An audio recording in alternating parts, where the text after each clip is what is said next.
Hello everyone, welcome back to Unknown Facts Assamese. আপনি এটিএমত AC নিশ্চয় চাইছে, কিন্তু আপনি জানে আচৰিত হ'ব যে সেই এসি দিয়াৰ কাৰণটো কি, এটিএমত এসি কিহৰ কাৰণে দিয়ে। বলক এই বিষয়ে আমি জানি লওঁ যে এটিএমত এসি দিয়াৰ প্ৰধান মেইন কাৰণটো কি। তাৰ আগতে আপুনি এটা কথা জানি লওক যে ভাৰতবৰ্ষত প্ৰথমবাৰৰ বাবে 1987 চনতহে এটিএম মেচিন স্থাপন কৰা হৈছিল আৰু সেইটো মুম্বাইত কৰা হৈছিল HSBC বেংকত। প্ৰথম 1987 কিমান পলমকৈ এটিএম মেচিন আহিছিল ভাৰতবৰ্ষত।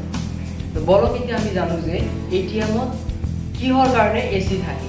আপুনি ভাবি আছে নেকি যে এটিএমত আমালোকৰ জনসাধাৰণৰ কাৰণে বা মানুহৰ কাৰণে এসি দিয়ে, মানুহ যাব তাত বিন্দাস বহুত মজা কৰি পইচা ওলাব।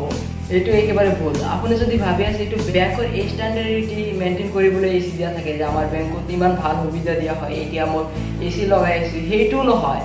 এটিএমত এসি দিয়াৰ প্ৰধান কাৰণটো হ'ল ৰ'ব তাৰ আগতে এটা কথা শুনি লওক।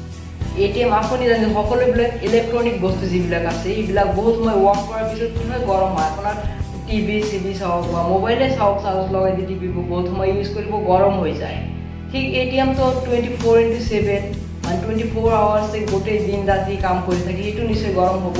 সেই গৰম হৈ যাতে কোনো ভেজালৰ জঞ্জালৰ সৃষ্টি নহয় তাৰ কাৰণে তাক কুল ৰাখিবলৈ, তাক ঠাণ্ডা ৰাখিবলৈ এসি দিয়া হয় এটিএমবিলাকত। এতিয়া আপুনি ভাবিব পাৰে যে যদি এটিএমক কুল কৰিবলৈ এসি দিয়া হয়, কিন্তু ঘৰত টিভি মোবাইল ইত্যাদি সকলোবোৰ ফ্ৰিজ নহয় টিভি মোবাইল ইত্যাদিত এসি কিয় নালাগে। কাৰণ চাওক এটিএমত কিহৰ কাৰণে ইউজ কৰা হয় আমি সকলোৱে জানো, টকা।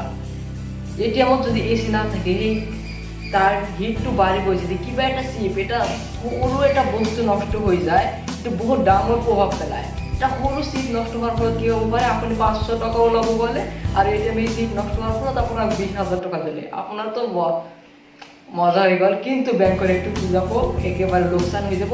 যাৰ কাৰণে এটিএমত এসি দিয়ে। ফেক্টটো জানি কেনেকুৱা লাগিল ফ্ৰেণ্ডছ কমেণ্ট কৰি জনাব, আৰু ভিডিঅ' ভাল লাগিলে লাইক কৰিব। আৰু এতিয়াও যদি আপুনি মোৰ চেনেলটো ছাবস্ক্ৰাইব কৰা নাই তেন্তে অতি সোনকালে ছাবস্ক্ৰাইব কৰি লওক আৰু লগতে বেল আইকনটো ক্লিক কৰি নটিফিকেশ্যনবিলাক অন কৰি লওক।